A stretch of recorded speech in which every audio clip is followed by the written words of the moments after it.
नमस्कार बच्चों।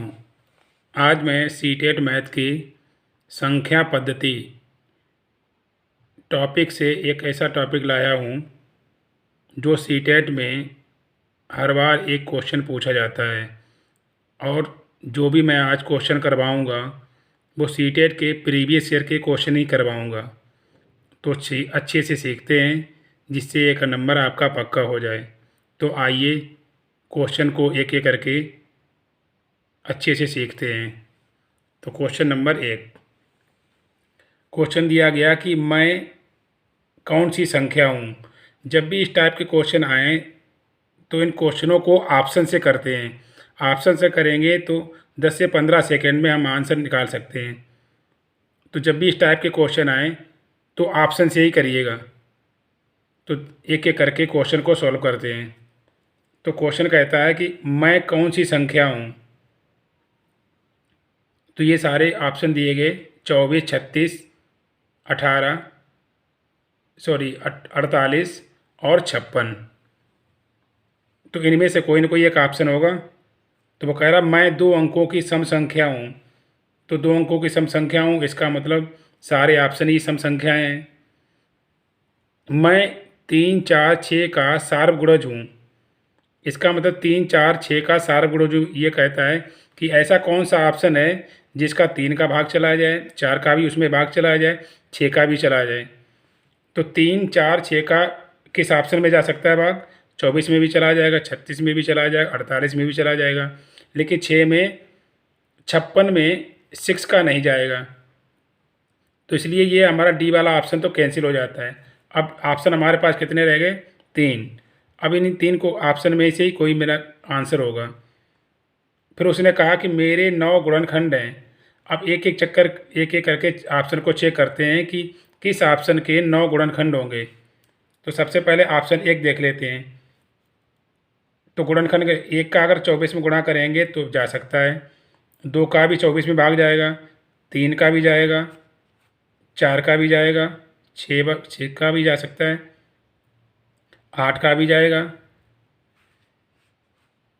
इसके बाद 12 का भी जाएगा, इसके बाद 24 का।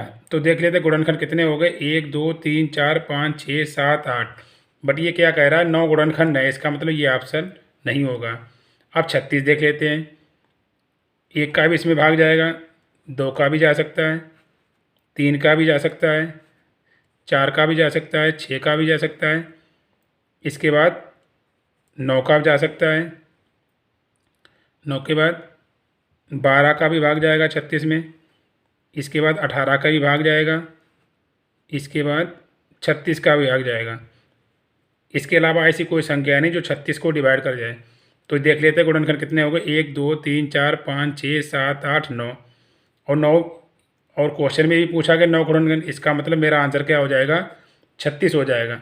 जब 9 गुणनखंड 36 मिल गए तो फिर 48 चेक करने की ज़रूरत नहीं, तो वो ऑलरेडी गलत हो जाएगा। तो मेरा आंसर कितना आ गया? 36। तो अभी समझाया तो टाइम लगा, वरना पेपर में लगाएंगे तो हम स्पीड में लगा सकते हैं। तो आइए इसी प्रकार एक क्वेश्चन और देख लेते हैं। मैं कितनी संख्या हूँ। क्वेश्चन नंबर 2 देखते हैं। मैं कितनी संख्या हूँ, इसका मतलब 4 ऑप्शन में से कोई न कोई इसका ऑप्शन होगा। मैं 7 का गुणज हूँ। तो ऑप्शन देख लेते कि 7 का गुणज कौन सा है, मतलब 7 का किस ऑप्शन में डिवाइड जा सकता है। तो 21 में भी जाएगा, 14 में भी जाएगा, 24 में नहीं जा सकता, इसलिए ये ऑप्शन क्या होगा? कैंसिल होगा। और क्या? 35 में भी जा सकता है। तो एक ऑप्शन कैंसिल हो गया, 3 ऑप्शन रह गए, इनमें से कोई ना कोई आंसर होगा मेरा। 10 से अधिक हूँ, तो तीनों आंसर 10 से अधिक हो रहे हैं। तथा 56 का गुणनखंड भी हूँ, तो 56 का गुणनखंड हूँ। तो इसका मतलब ये कह रहा है कि ऐसा कौन सा ऑप्शन है जो 56 को डिवाइड कर जाए, मतलब 56 को डिवाइड कर जाता है। तो ऐसा कौन सा ऑप्शन है? 21 का डिवाइड नहीं जाएगा, तो इसलिए मेरा आंसर कैंसिल। 35 का भी डिवाइड नहीं जा सकता 56 में, तो आंसर मेरा क्या बचा है? 14। इसके लिए मतलब मेरा आंसर क्या हो गया? 14। और मैं और सम संख्या हूँ, इसका मतलब 14 सम संख्या है, तो मेरा आंसर क्या हो गया? 14। तो आइए इसी प्रकार एक क्वेश्चन और देख लेते हैं। 2 अंकों वाली संख्या के दोनों अंकों का योग 9 है। तो सारे ऑप्शनों का योग करेंगे तो क्या हो जाता है? 5 4 9 3 2 3 2 और 7 9 6 3 9 और 3 और 6 9। इसका अंकों का योग सारे ऑप्शनों में 9 हो रहा है। यदि संख्या में 27 जोड़ देते हैं तो अंकों का क्रम उलट जाता है। इसका मतलब इसमें अगर 27 जोड़ेंगे, 27 जोड़ देंगे तो कितना आंसर हो जाता है मेरा? 7 4 11 1 कितना? 6 7 1 8। अंक का उलटना मतलब क्या हो जाता? 45 बनना चाहिए था, बट मेरा आंसर कितना आया? 18 आया। तो इसका मतलब ये आंसर नहीं होगा। 27 27 जोड़ेंगे तो 54, 27 27 कितना होता है? 54।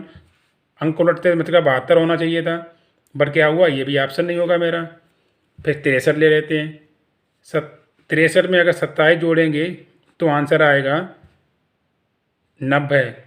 बट वो ये कह रहा कि अंक उलट जाते हैं, तो उलटने का मतलब क्या? 36 होना चाहिए था, 36 होना चाहिए था, लेकिन हो कितना गया? 90। इसका मतलब मेरा आंसर ये भी नहीं होगा। तो लास्ट आंसर बचा है 36, तो ये आंसर सही होगा। लेकिन इसको चेक कर लेते हैं। अगर इसमें 27 जोड़ेंगे तो आंसर कितना आ गया? 36, 7 6 13 3, अब कितना आ गया? 5 और कितना? 6। तो 36 का अगर अंक उलट गया तो इसका मतलब आंसर कितना हो गया? 36। तो 36 का अंक उलट गया 63। इसका मतलब मेरा आंसर कितना आ गया? अंक पलट गए और 63।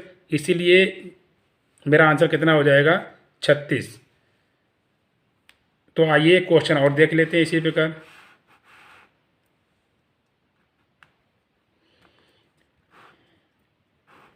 Question number 4। एक संख्या 100 के आधे से छोटी है। 100 के आधे से छोटी है, इसका मतलब वो संख्या 50 से कम रही होगी। 100 के आधे से छोटी, इसका मतलब 50 से कम है। फिर क्या कह रहा? और दहाई और 4 दहाई 5 दहाई के बीच में है, मतलब 40 और 50 के बीच में वो संख्या रही होगी। 50 से कम है और फिर 40 और 50 के बीच में बता रहा है। इसके इकाई का अंक दहाई के अंक से एक कम है। तो इसके इकाई का अंक दहाई के अंक से एक कम है। इसका मतलब वो संख्या कितनी होगी? 40 नहीं हो पाएगी, मतलब 43 हो पाएगी। 43, 40 और 50 की में ऐसी कोई संख्या नहीं होगी जो दाई के अंक से इकाई अंक एक कम हो। तो मेरा आंसर कितना हो गया? 43। बट ये क्या कह रहा है? यदि संख्या के अंकों का योग 7 हो, अब 43 में जो लिया उसका योग करेंगे तो 7 हो रहा है। इसका मतलब जो क्वेश्चन कह रहा है वो सब सेटिस्फाई हो रहा है। फिर कह रहा है अंकों का गुणनफल कितना होगा। इसका मतलब अंक कितने? 4 और 3। तो 4 और 3 का गुणनफल पूछ रहा है मुझसे, तो आंसर कितना आ जाएगा? 12। इसलिए मेरा आंसर कितना हो गया? 12। आइए लास्ट क्वेश्चन और देख लेते हैं। लास्ट क्वेश्चन है, 2 अंकों की एक संख्या में दहाई का अंक इकाई के अंक से 2 कम है, मतलब दहाई का अंक इकाई से अंक से 2 कम है। इसका मतलब फर्स्ट ऑप्शन में ऐसा नहीं हो रहा है। एक दहाई का अंक इकाई के अंक से 2 कम है, इसका मतलब ये भी सही है, ये भी सही है। दहाई का अंक 2 से इकाई से कम है 2, इसलिए ये भी सही है। तो ये क्या 3 आंसर ऑप्शन है, ये पहले पॉइंट को सेटिस्फाई कर रहे हैं। फिर अगला कह रहा है इसमें 18 जोड़ देते हैं तो संख्या के अंक बदल जाते हैं। आइए चेक करते हैं। इसमें अगर 18 जोड़ेंगे तो कितना आ रहा है? ये 86। 86, इसका मतलब मेरा आंसर कितना हो जाएगा? 68 में 18, 8 8 16 की 6, 16 की 6, 6 1 7 8। इसका मतलब ऑप्शन 86। और ये कह भी रहा है कि इसमें 18 जोड़ते हैं तो अंक उलट जाते हैं, बट आगे क्या कह रहा है कि संख्या 19 का गुणज है। अंक तो उलट गए लेकिन 19 का ये गुणज नहीं है, इसलिए मेरा आंसर क्या? ये भी नहीं हो जाएगा। इसमें 18 जोड़ते हैं तो कितना है? 8 5 13 के 3, कितना हो गया?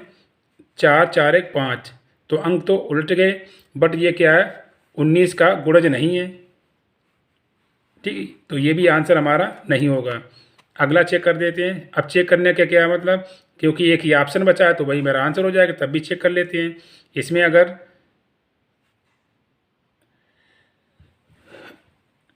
19 18 जोड़ेंगे तो 7 15, और ये कितना आ जाएगा? 75। तो 57 का अंक उलटेंगे तो कितना 75 हो जाता है, बट 57 है, 19 का गुणज भी है, इसलिए मेरा आंसर क्या हो जाएगा 57 हो जाएगा। तो ये प्रीवियस ईयर क्वेश्चन थे सीटेट के, तो अच्छे से सीख लीजिए जिससे आपका एक नंबर पक्का हो जाए। तो वीडियो अच्छा लगा हो तो लाइक शेयर कीजिए और सब्सक्राइब भी कीजिए। वीडियो देखने के लिए धन्यवाद।